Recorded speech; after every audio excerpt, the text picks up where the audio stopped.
Si tienen sus Biblias, les voy a invitar a abrirlas al capítulo 3 de Primera de Juan. Capítulo 3 de Primera de Juan. Nos encontramos en este capítulo todavía, particularmente en la sección que comienza con el versículo 18 al 24. Y la última vez vimos algo del versículo 19, donde Juan dice: en esto conocemos que somos de la verdad.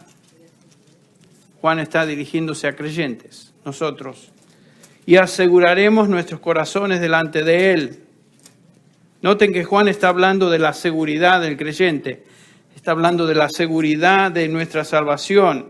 Nos dice que podemos asegurar nuestros corazones, aquellos que pertenecemos al Señor Jesús, por esto, y hablaremos de esto o en esto. Los salvos, aquellos que pertenecemos al Señor, tenemos el privilegio y el derecho de saber que nuestra salvación es eterna, que nuestra salvación es para siempre, que nuestra salvación es irrevocable. Es lo que estamos viendo. A través de la historia de la Iglesia, esta doctrina de la seguridad de la salvación fue discutida. Y por supuesto, siempre, cada generación de creyentes ha tenido que lidiar con esta doctrina y llegar a sus conclusiones. Y por supuesto, nosotros seguimos el trasfondo, la trayectoria de la doctrina de la seguridad de la salvación basada en la Reforma. En los últimos años, sin embargo, ha surgido una discusión sobre el tema que es muy interesante, en un sentido distinta a las discusiones o diálogos sobre la doctrina de la seguridad de la salvación de otras generaciones, otros tiempos, otras épocas. Algunos piensan que, o están enseñando, que hoy uno puede conocer a Cristo, llegar a ser salvo, vivir como se le da la gana el resto de su vida y todavía declararse cristiano y estar seguro de su salvación, lo cual es una doctrina o una enseñanza totalmente equivocada. Estamos en un tiempo en las iglesias donde existe un evangelio light. Estoy usando ese término porque lo he escuchado en castellano refiriéndose de esa manera. Y como les dije, en esta semana que estuve afuera, lo he podido ver una vez más de cerca. Este evangelio que en nombre de Jesucristo se predica, pero es un evangelio que se reduce a una mera profesión de fe. No se enfatiza la obediencia y asegura a los que profesan ser cristianos que son salvos y por consiguiente no tienen que preocuparse del futuro eterno. En contraste, donde existe una predicación que fuerza a los creyentes a examinar su fe, como lo hacemos, por ejemplo, en nuestra congregación, en nuestra iglesia, se les llama a un cristianismo que demanda tomar la cruz de Cristo y seguirle según el patrón bíblico. Y este tipo de enseñanza o predicación produce convicción. Muchas personas en ese tipo de contexto se preocupan acerca de la salvación. Y donde la Biblia fue enseñada con precisión y un llamado a seguir a Cristo con esas características siempre trajo el peso sobre aquellos que escuchaban esa pregunta: bueno, ¿seré salvo o no seré salvo? Las demandas del Evangelio son fuertes. El llamado a seguir a Cristo es un llamado serio. No es un evangelio light, lo que encontramos en el Nuevo Testamento. Y sin embargo, Juan, por supuesto, quien enseña el evangelio correcto, apóstol del Señor Jesucristo, nos enseña en esta epístola con mucha claridad la doctrina de la seguridad del creyente, aquellos que han sido expuestos a esa enseñanza apostólica. Ustedes recordarán que el propósito de su epístola, tal vez el propósito fundamental, se encuentra en el capítulo 5, versículo 13. Estas cosas os he escrito a vosotros que creéis. Escribo no a simplemente los profesantes, escribo a aquellos que son creyentes en Cristo Jesús, y la razón es para que sepáis que tenéis vida eterna. ¿Ven? La epístola fue escrita a creyentes para que ellos sepan que tienen vida eterna y para que ellos disfruten de esa vida eterna, que por definición eterna es para siempre. ¿De qué vale llamarle a la vida eterna si se pierde? no es eterna. Entonces, la salvación, como dije, es irrevocable, es para siempre. El creyente en Cristo a veces puede tener dudas de su salvación, pero puede vivir por encima de esas dudas cuando reconoce lo que la salvación realmente significa. En otra época, en la época del Gran Avivamiento en los Estados Unidos, en los 1740, tal vez el más sobresaliente teólogo que esta nación ha producido, su nombre es Jonathan Edwards. Durante esa época, que también fue caracterizada por la predicación de George Whitefield, el Señor trajo miles de personas al conocimiento de Cristo. Un avivamiento tal vez sin comparación en la historia en esa época. Muchos llegaron al conocimiento de Cristo. En un famoso sermón, que tal vez es el sermón por el cual se conoce más que ningún otro, nuestro hermano ya con el Señor, Jonathan Edwards, su sermón llamado Pecadores en manos de un Dios iracundo. En este sermón, que era típico de la predicación de esta época del avivamiento, Edwards describe al pecador colgado y balanceándose sobre el fuego del infierno, tenuemente sostenido por una tela de araña. Y por supuesto fue tan impactante no solamente la imagen visual, sino el contenido de su predicación, que la gente venía pero llorando, clamando a Dios por misericordia, y miles de personas se convirtieron, no solamente en ese sermón, sino a través de la predicación de este hermano. Bajo ese tipo de predicación, por supuesto, la doctrina de la salvación, de la seguridad de la salvación, vino a ser una doctrina prominente. Claro, si Dios demanda tanto y es tan importante ser salvo, porque esta es la condición en la cual nos encontramos, al borde de un precipicio de separación eterna de Dios, ¿qué acerca de la seguridad de nuestra salvación, aquellos que somos del Señor? Entonces, en 1746 también el hermano Jonathan Edwards escribió su clásica obra, un tratado sobre los afectos religiosos, afectos refiriéndose a inclinaciones del corazón.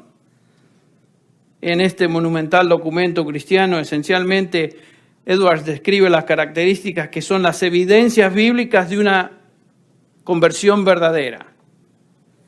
En este tratado, Edwards nos ayuda a distinguir entre las experiencias genuinamente cristianas y aquellas que son mera imitación. Y por supuesto, este teólogo y pastor enseña que la prueba de una salvación genuina se demuestra por sus afectos religiosos, sus inclinaciones en dirección de la santidad, las añoranzas del creyente, aquello que realmente amamos. La característica primordial de un cristiano verdadero, decía Edwards, es su afecto por la santidad. Edwards dice que donde existe conversión genuina es porque tal individuo posee una nueva naturaleza creada por Dios en el corazón, y esa nueva naturaleza de Dios en el corazón nos mueve entonces en una dirección de la santidad. Y Dios nos dice, ¿no es cierto?, sed santos porque yo soy santo.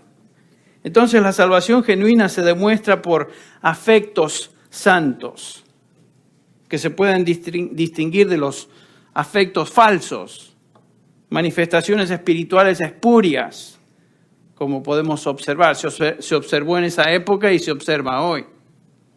¿Producidas por quién? Producidas por la carne y producidas por Satanás, porque Satanás siempre imita las cosas de Dios.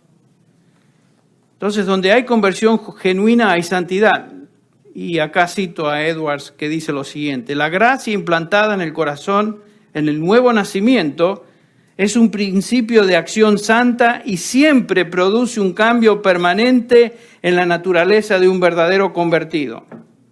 Por tanto, cuando una profesión de conversión no va acompañada de una vida santa, podemos concluir que ese individuo no es cristiano.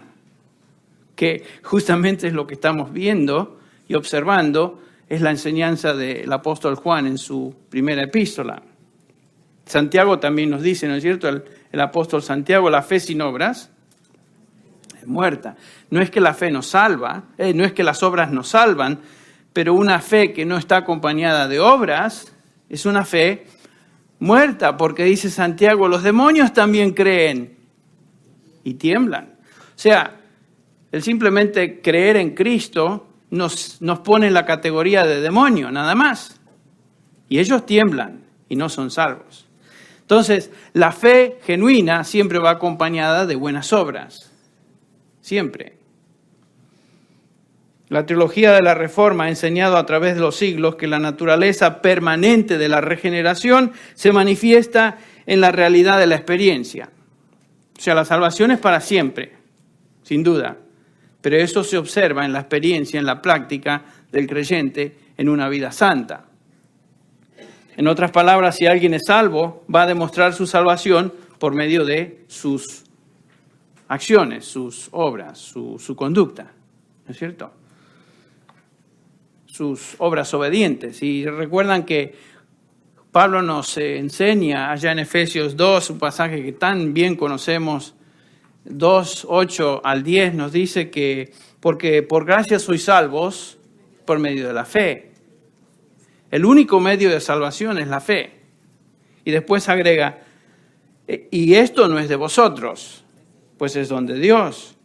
No por obras, dice Pablo, para que nadie se gloríe, porque somos hechura suya, dice Pablo, creados en Cristo Jesús para buenas obras. ¿Ven? La conexión que existe entre la fe y las buenas obras. Fuimos creados para buenas obras, las cuales Dios preparó de antemano para que anduviésemos en ellas. Noten que ni siquiera las buenas obras que hacemos, si son inspiradas por el Señor, son nuestras. Son obras que ya de antemano Él ha preparado para que simplemente anduviéramos en ellas. O sea que no nos demos muchas palmadas, ni nos atribuyamos mérito alguno por las obras buenas que estamos llevando a cabo o nuestra buena conducta, porque al fin y al cabo es Dios el que causa en vosotros tanto el querer como el hacer. ¿Ven? La misma enseñanza. Entonces, tú puedes ser salvo y recibir vida eterna, pero no necesariamente vivir en santidad. Algunos enseñan eso. Y algunos dicen que una persona que ha hecho profesión de fe puede dejar de creer y todavía ser cristiano porque en el pasado hizo profesión de fe en Cristo. Esta es la idea de que alguien puede orar una oración de salvación, decidir seguir a Cristo, hacer profesión o lo que sea, y eso en sí garantiza la salvación eterna. No. Edwards diría, lo que indica salvación genuina son afectos santos, afectos hacia la santidad. La pasión por seguir al Señor y ser obediente a Él. Por supuesto, la Biblia claramente enseña que un hombre justificado por la fe es un hombre que también es santificado. La justificación y la santificación van juntas, siempre. Bueno, entonces cuando alguien se convierte, él o ella recibe una nueva naturaleza espiritual que obviamente lo mueve en la dirección a ser como su Padre Celestial. Es lo que estamos diciendo.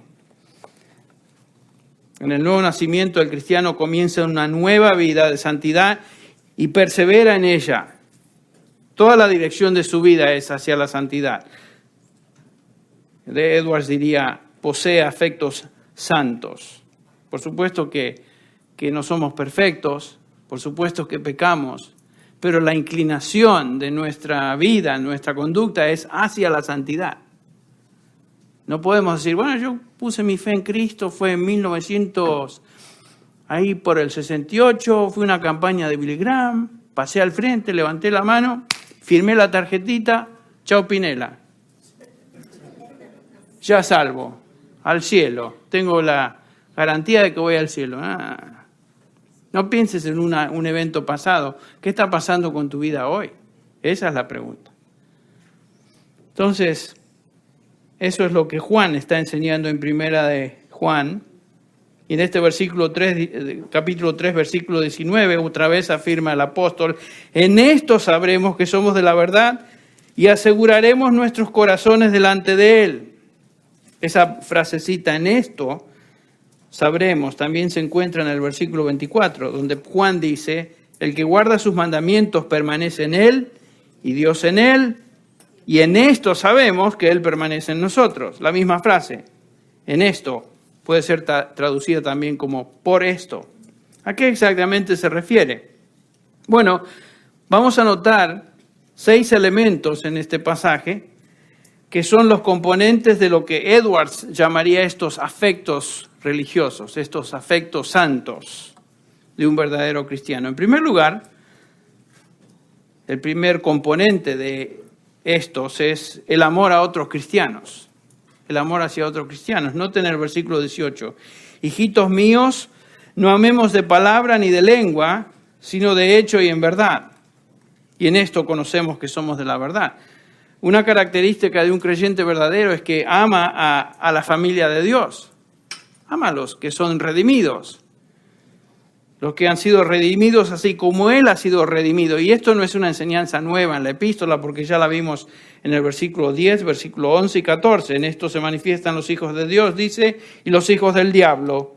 Todo aquel que no hace justicia y que no ama a su hermano no es de Dios. Punto final. Fíjense, categórico. Porque este es el mensaje que habéis oído desde el principio, que nos amemos los unos a los otros. ¿No dijo Jesús a sus discípulos, en esto conoceréis que sois mis discípulos si tenéis ¿qué? Amor unos por otros? El versículo 14 nos dice, nosotros sabemos que hemos pasado de muerte a vida en que amamos a los hermanos. ¿Ven? O sea, una evidencia de la nueva vida es que hay amor por la familia de Dios.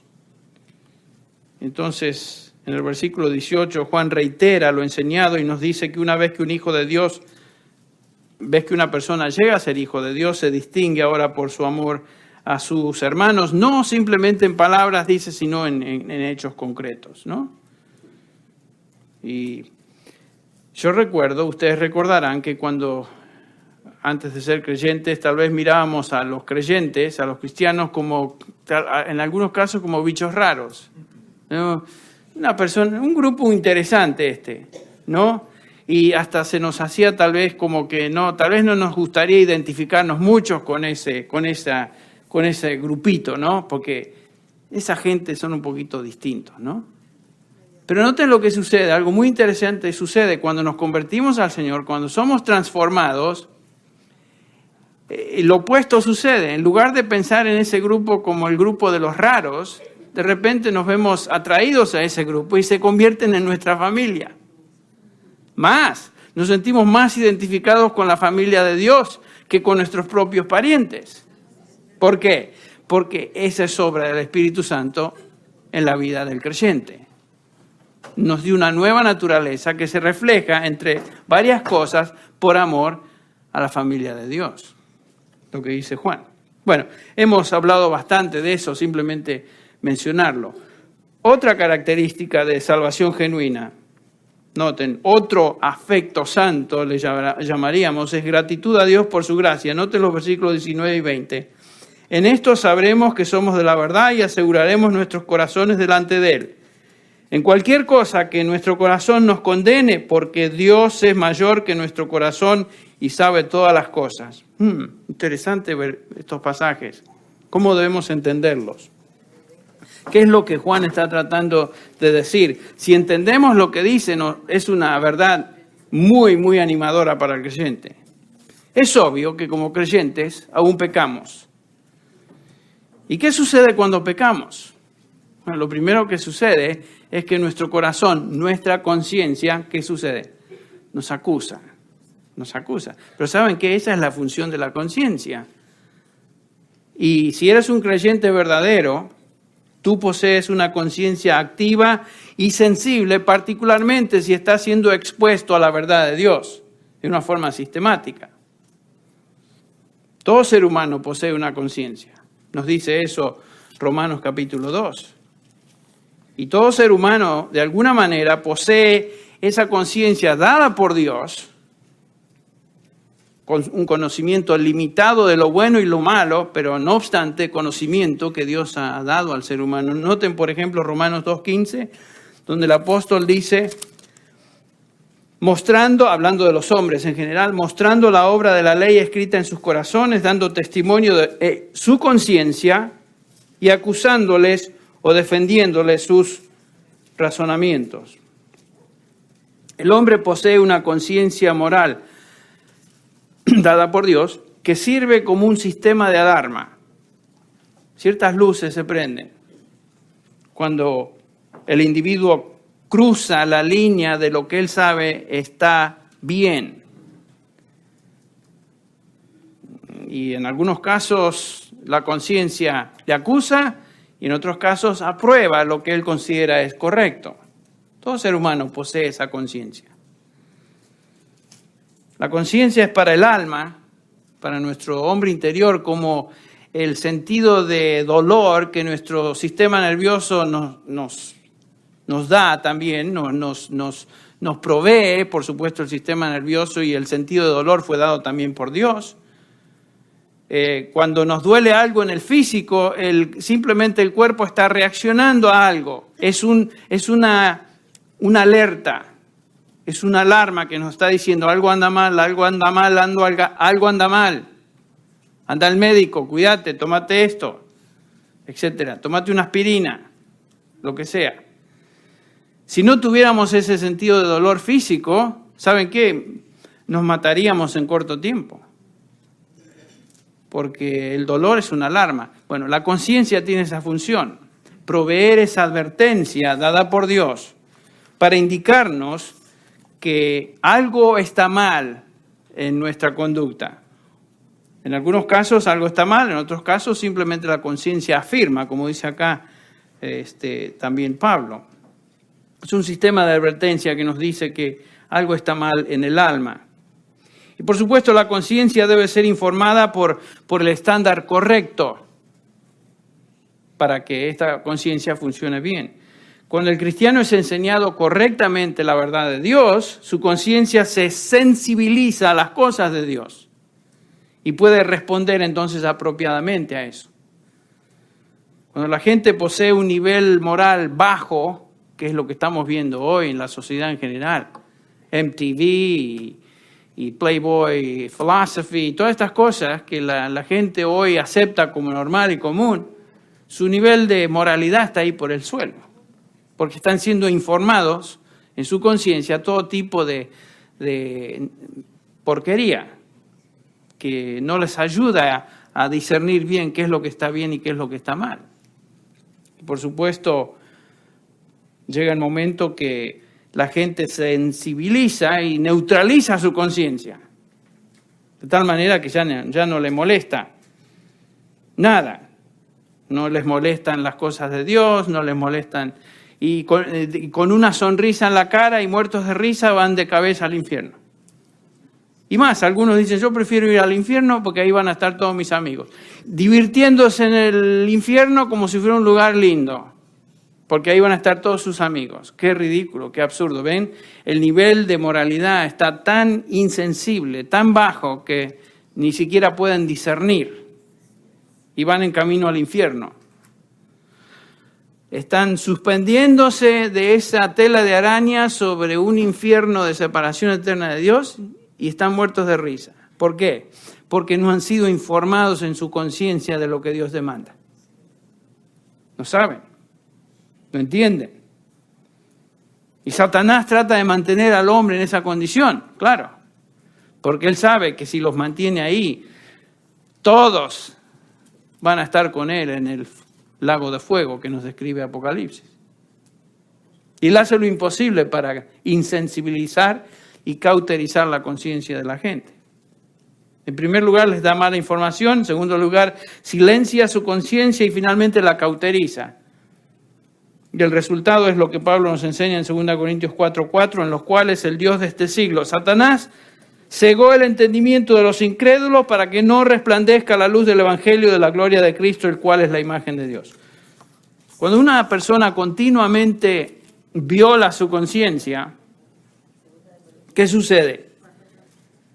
esa conciencia se insensibiliza más y más y más al extremo de que llega un momento que está totalmente cicatrizada, nada le afecta. Se vuelve absolutamente dura, nada siente. He visto algunos programas en el canal de la historia sobre los líderes del partido nazi en Alemania y la increíble insensibilidad de estos hombres. Mataban sin miedo, sin asco, sin importarle nada. Y muertos de risa, como si nada. Eso revela una conciencia y una nación cuya conciencia se cauterizó. Y Dios nos libre de eso aquí. En contraste, el cristiano tiene una conciencia activa que trae convicción de pecado. Desde el momento de su salvación y el resto de sus días, un cristiano tiene una conciencia cristiana. Tenemos una conciencia sensible a la ley de Dios y es tan sensible que nos acusa de nuestras infracciones. Eso es lo que Juan nos está diciendo en el versículo 20. En cualquier cosa que nuestro corazón nos condene o nos acuse. La conciencia de un verdadero cristiano es sensible y mayormente sensible y activa cuando conoce bien la palabra de Dios y desea vivir de acuerdo a ella. ¿Saben qué? El creyente obediente, el creyente conocedor de la palabra de Dios, es el creyente cuya conciencia es más sensible y le acusa continuamente. ¿Se acuerdan las palabras del apóstol Pablo? En el capítulo 7 de Romanos, cuando dice, porque según el hombre interior me deleito en la ley de Dios. Yo me deleito en la palabra de Dios, dice Pablo, pero veo otra ley en mis miembros que se rebela contra la ley de mi mente y que me lleva cautivo a la ley del pecado que está en mis miembros. Está hablando de este cuerpo y después expresa, miserable hombre de mí, ¿quién me librará de este cuerpo de muerte? Ese es un creyente sensible. Ese es un creyente que conoce tan bien la palabra de Dios que su conciencia le acusa. Y por supuesto, todo creyente sensible y conocedor de la palabra va a tener una conciencia que le acuse. Pero ¿saben qué? Esa es la función de la conciencia, hacernos saber. Pero inmediatamente cuando hemos cruzado esa línea que nos indica que hemos transgredido la ley moral de Dios, aún en la forma más mínima. Y cuando nuestra conciencia nos condena, cuando nuestro corazón nos condena, nuestro sentido de seguridad puede tambalearse. Porque cuando la conciencia nos acusa y el enemigo utiliza la conciencia para acusarnos, podemos pensar, o la conciencia nos dice, tú eres cristiano, mira lo que haces. Mira lo que piensas. Mira las actitudes de tu corazón. Un cristiano no tiene esas actitudes. Esos pensamientos pueden venir y nos turban. Pero cuando somos acusados de esa manera por nuestra conciencia, ¿a dónde vamos? ¿Qué es lo que podemos hacer? El decir, bueno, yo pasé al frente en una campaña de Billy Graham ya por 1978, ya con eso ¿sabe que esas cosas no sirven para nada? El decir que yo hice profesión de fe no sirve para nada.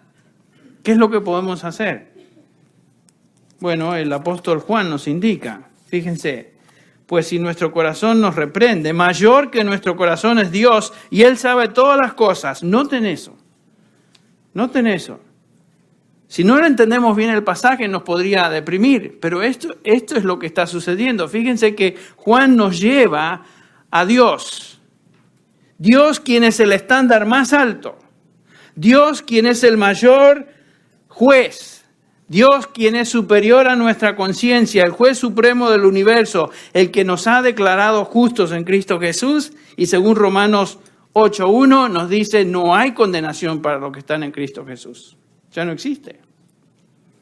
Dios me conoce. Dios me conoce en mi pecado, conoce mis ofensas. Dios conoce lo peor acerca de mí. Dios conoce todos mis pecados y todos tus pecados desde antes de la fundación del mundo. No hay nada que Dios no sepa acerca de ti. Nada, absolutamente nada. Dios lo sabe. Y sin embargo, Él no nos condena. No nos condena. ¿Por qué? Porque somos sus elegidos, hemos sido justificados y por consiguiente Pablo puede decir entonces, ¿qué pues diremos a esto? Romanos 8. Si Dios es por nosotros, ¿quién contra nosotros? El que no escatimonia a su propio Hijo, sino que lo entregó por todos nosotros, ¿cómo no nos concederá con Él todas las cosas? ¿Quién acusará a los escogidos de Dios? Por supuesto, la conciencia nos acusa. Satanás nos acusa. Él es el acusador de los hermanos. Pero, ¿de qué sirve eso? ¿Qué va a lograr? Después dice, ¿quién condenará? Cristo Jesús es el que murió, más aún el que resucitó y que además está a la diestra de Dios, quien también intercede por nosotros. Mi querido hermano en Cristo y hermana en Cristo, cuando tu conciencia te acusa implacablemente, vas a Dios, quien es tu Padre Celestial, quien Él también es el único que te pudiera acusar, y no lo hace. Y no lo hace porque Él ya te declaró justo, no en tus méritos, sino justo por los méritos de Cristo Jesús, quien pagó por tus pecados y los míos. Romanos 4:25 nos dice que Cristo fue entregado por nuestras transgresiones, resucitado para nuestra justificación. Porque esto es cierto, porque mis pecados ya han sido cubiertos por la obra de Cristo en la cruz, yo ahora puedo confesar mis pecados. Cuando aún la conciencia me acusa de decir, Señor, confieso que lo que hice es pecado delante de ti. Y estar seguro, convencido, que Él es fiel y justo para perdonar mis pecados y limpiarme de toda maldad. ¿Por qué? Porque Dios ya no me condena. Mi conciencia me condena. Satanás me condena, pero Dios no me condena. Cristo está a la diestra del Padre intercediendo por mí. El único que pudiera realmente condenarnos es el Señor. Y nunca lo va a hacer porque Él pagó por nuestros pecados. Entonces, ve lo que está diciendo Juan.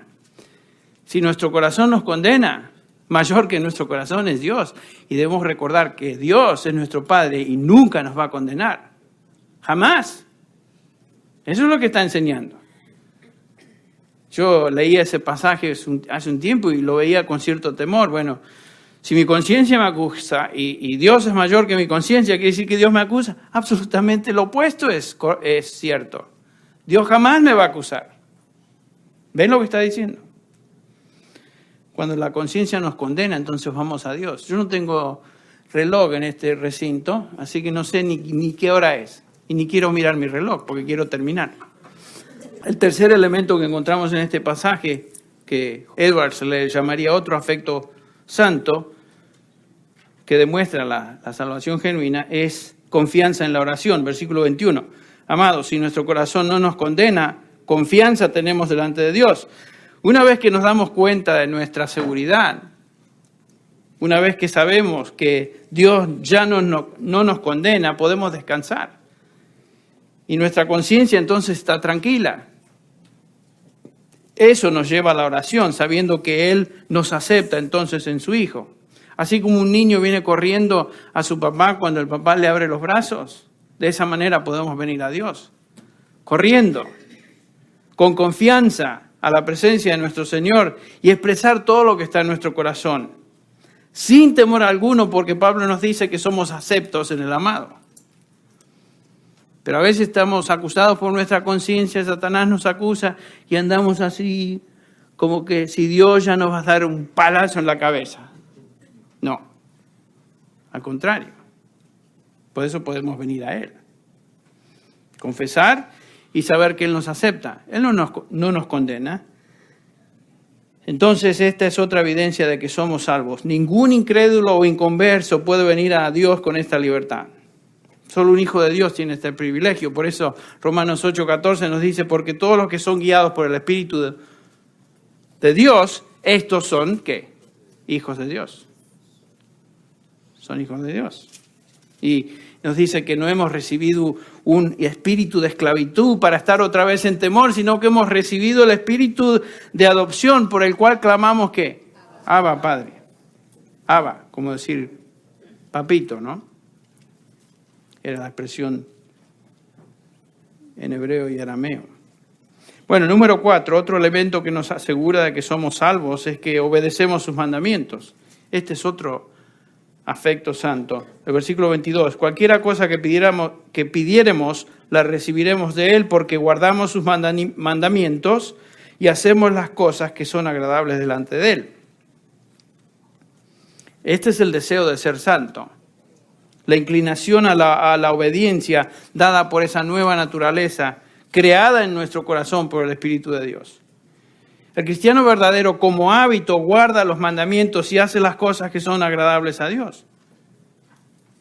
No existe la idea en el Nuevo Testamento de un cristiano que tiene fe en Cristo pero vive en desobediencia. La idea es incompatible con la enseñanza del Nuevo Testamento. Tal individuo no es un cristiano, es un hipócrita.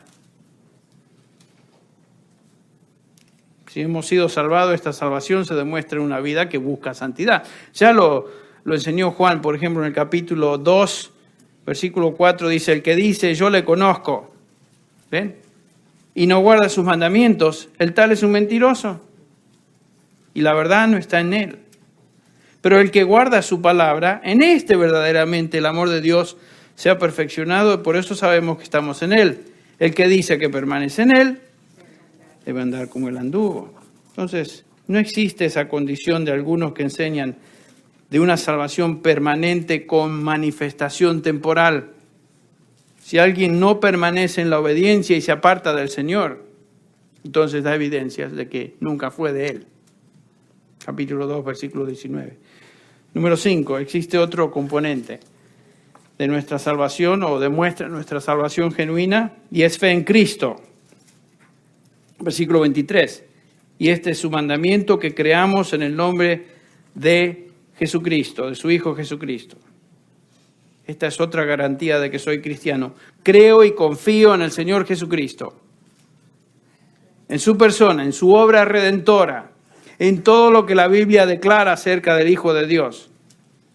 Parece mentira decirlo, pero algunos enseñan hoy que uno puede tener fe en Cristo en un momento, perder su fe con el transcurrir del tiempo y todavía ser cristiano.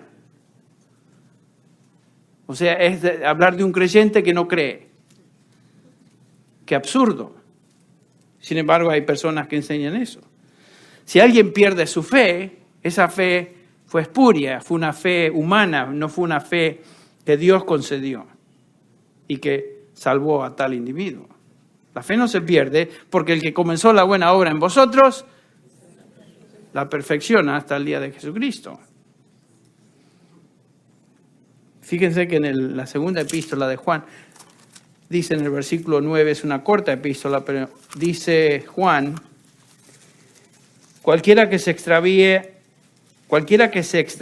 y no persevera en la doctrina de Cristo, o sea, no cree en Cristo, como algunos dicen, no tiene a Dios. El que persevera en la doctrina de Cristo, ese sí tiene al Padre y al Hijo. Por supuesto, tener al Padre y al Hijo significa poseer vida eterna. Entonces, no hay tal cosa de creer en Cristo una vez y después pierdo la fe y sigo siendo cristiano. Absolutamente contrario a lo que Juan nos enseña. El que niega a Cristo niega al Padre y es un anticristo, no es un creyente incrédulo, es un anticristo. Capítulo 2, versículo 22 nos enseña eso y el capítulo 4 también, versículo 3, todo el que no confiesa a Cristo no es de Dios, fíjense. Entonces es absurdo llamar cristiano a alguien porque haya profesado fe en Cristo y hoy ya no cree en Él. ¿Y cuántos de estos famosos estrellas de la televisión y el cine en algún momento profesaron ser cristianos y hoy no creen? Nunca fueron de Él. Por favor. Número 6, y con este terminamos. En sexto lugar, otro indicador de salvación genuina es la presencia del Espíritu Santo. Dice el versículo 24, y el que guarda sus mandamientos permanece en Dios y Dios en él, y en esto sabemos que Él permanece en nosotros por el Espíritu que nos ha dado. En esto sabemos que somos hijos de Dios, que tenemos vida eterna, que tenemos una vida común con Dios, quien nos salvó. Sabemos esto por el Espíritu Santo que nos fue dado. El versículo 13 del capítulo 4 dice: en esto conocemos que permanecemos en Él y Él en nosotros, en que nos ha dado su Espíritu. No podemos ver el Espíritu. Podemos ver sus efectos o experimentar, entender sus efectos. Así como el Señor Jesús, el Espíritu Santo es como el viento. Sopla de aquí a allá. No vemos el viento, pero sí vemos el efecto que el viento tiene. Y sabemos que el Espíritu Santo reside en nosotros porque nos dio vida cuando estábamos muertos en delitos y pecados. Sabemos porque Él abrió nuestro entendimiento para recibir el Evangelio y nos concedió fe en Cristo Jesús. Lo que vemos allá en el capítulo 16 de Hechos. El Señor abrió el entendimiento de Lidia para que recibiera el Evangelio. Sabemos que Él nos guía, como vimos ya en el capítulo 8 de Romanos, versículo 14. Los hijos de Dios se distinguen porque están siendo guiados por el Espíritu de Dios. Sabemos que Él nos guía en ministerio. En 1 Corintios 12:7 dice: a cada uno de nosotros se nos dio manifestación del Espíritu para el bien común. Está hablando ahí de los dones del Espíritu. Sabemos porque nos ayuda a entender la palabra de Dios, abre nuestro entendimiento, nos permite ver la verdad que antes no percibíamos ni entendíamos, porque éramos o nos encontramos en nuestro estado natural. 1 Corintios 2:14 dice que el hombre natural no percibe las cosas del Espíritu. Por supuesto, porque se han de discernir ¿cómo? Espiritualmente. ¿Por qué es que discernimos la Escritura hoy? ¿Por qué es que entendemos la Escritura hoy? Y antes era como leer un libro en chino. Ni pie ni cabeza. Eran historietas. Ay, interesantes. Y la gente que empieza a leer a veces dice: yo no entiendo. Por supuesto. Ahora, no quiere decir que todo libro de la Biblia es fácil de entender. Tenemos que discernir, estudiar, investigar. Pero el Espíritu Santo nos ayuda a entender las verdades básicas de su palabra. ¿Cómo sabemos esto?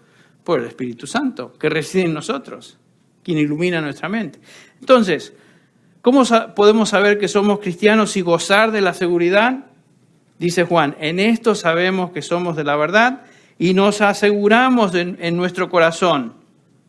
¿Cómo? Por medio de estos afectos santos, afectos religiosos, como les llamaba Edwards, que indican que somos hijos de Dios. Amor a los hermanos, gratitud a Dios por su gracia, confianza en la oración, obediencia a sus mandamientos, fe en el Señor Jesucristo y la presencia del Espíritu Santo. Son manifestaciones obvias, componentes que nos ayudan a entender que somos del Señor. Dios desea de cada uno de sus hijos que gocen de su salvación, disfruten de su salvación, la cual es eterna. Pero la única manera de gozar de nuestra salvación y saber que es segura es entendiendo lo que la palabra de Dios nos enseña al respecto. Y gracias a Dios que hemos estado examinando ya por algunas semanas esta tremenda y animadora doctrina de la seguridad de nuestra salvación. Vamos a orar para terminar esta noche. Padre, gracias te damos por esta palabra tuya una vez más. Gracias, Señor, por el Espíritu que nos instruye. Gracias, Señor, porque has abierto nuestra mente, nuestro entendimiento. Señor, y siempre existe en medio nuestro tal vez personas que aún no entienden, no perciben, no conocen. Y Señor, si hay una persona en esa condición, pedimos que tú tengas misericordia, abras el entendimiento, lleves a tal persona al conocimiento de salvación en Cristo Jesús. Aquel quien vino a esta tierra, quien se hizo uno de nosotros, quien murió como sustituto del pecador, pagó por nuestros pecados, Señor, y hoy aquellos que te hemos recibido está a tu diestra.